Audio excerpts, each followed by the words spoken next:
जब अश्वत्थामा अपने सारे अस्त्र शस्त्र प्रयोग करके देख लिए कि अर्जुन के ऊपर किसी प्रकार भी से कोई शस्त्र काम नहीं कर रहा, तो वह दुखी होकर लौट रहे थे। इतने में ही उसे स्निग्ध मेघ के समान श्याम कांति वाले वेद और सरस्वती के आवास स्थान तथा वेदों का विस्तार करने वाले पापशून्य महर्षि व्यास वहां दिखाई दिए।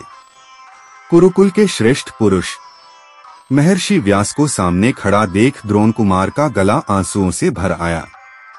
उसने अत्यंत दीन भाव से प्रणाम करके उनसे इस प्रकार पूछा, महर्षि, यह माया है या दैवेच्छा, मेरी समझ में नहीं आता कि अग्नेय अस्त्र झूठा कैसे हो गया। मेरे द्वारा प्रयोग किए हुए इस अस्त्र को असुर, गंधर्व, पिशाच, राक्षस, सर्प, यक्ष, पक्षी और मनुष्य किसी तरह भी व्यर्थ नहीं कर सकते थे, तो भी यह प्रज्वलित अस्त्र केवल एक अक्षौहिणी सेना को जलाकर शांत हो गया।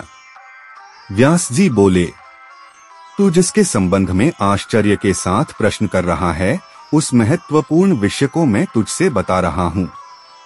तू अपने मन को एकाग्र करके सब कुछ सुन। जो हमारे पूर्वजों के भी पूर्वज भगवान नारायण हैं, वे ही आदिदेव, जगन्नाथ, लोककर्ता और स्वयं ही सब कुछ करने में समर्थ हैं।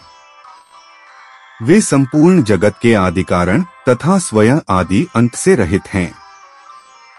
अपनी मर्यादा से कभी च्युत न होने के कारण वे अच्युत कहलाते हैं। वे विश्वविधाता भगवान एक समय किसी विशेष कार्य के लिए धर्म के पुत्र रूप में अवतीर्ण हुए थे और उन्होंने महादेव की तपस्या की, जिससे महादेव ने उन्हें बहुत से वर दिए। वही भगवान नारायण ऋषि ही श्री कृष्ण हुए।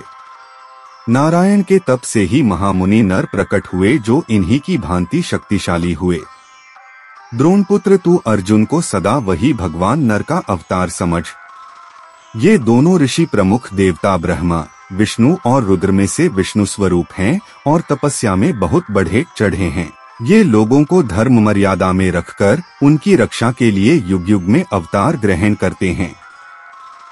अश्वत्थामा, तू भी अपने पूर्व जन्म में भगवान नारायण के ही समान ज्ञानवान होकर उनके ही जैसे सत्कर्म तथा बड़ी भारी तपस्या करके उसके प्रभाव से पूर्ण तेज और क्रोध धारण करने वाला रुद्र भक्त हुआ था और संपूर्ण जगत को शंकरमय जानकर उन्हें प्रसन्न करने की इच्छा से तूने नाना प्रकार के कठोर नियमों का पालन करते हुए अपने शरीर को दुर्बल कर डाला था। इस प्रकार पूर्वजन्म के शरीर में तुझसे पूजित होकर भगवान शंकर बड़े प्रसन्न हुए थे और उन्होंने तुझे बहुत से मनोवांछित वर प्रदान किए थे। इस प्रकार तेरे और नरनारायण के जन्म, कर्म, तप और योग पर्याप्त हैं। नरनारायण ने शिवलिंग में तथा तूने प्रतिमा में प्रत्येक युग में महादेव जी की आराधना की है।